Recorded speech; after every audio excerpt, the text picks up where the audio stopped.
Welcome back to ClearTask. In today's quick tutorial, we are going to answer a question that a lot of you have been asking. How can you change your username on Scratch in 2026? Let's get straight to the facts. If you log into your Scratch dashboard right now and navigate to your account settings, you will see options to change your location or password, but your username is locked. From the time Scratch launched up until today in 2026, they have never added a button to simply edit your username. However, if you absolutely need a new name, you have two real options.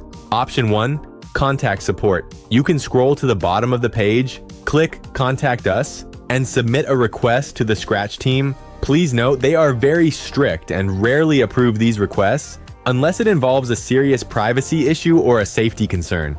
Option 2, the guaranteed method. The most practical and reliable way to change your identity on Scratch is to simply create a brand new account with your desired username. Once you create it, you can easily go to your old profile, click on your old projects, and remix them to transfer your work over to the new account. While it might not be the magic button you were hoping for, these are the only official ways to handle a username change right now. If this video helped clear things up, please drop a like and subscribe to the channel for more straight-to-the-point tutorials. Thanks for watching.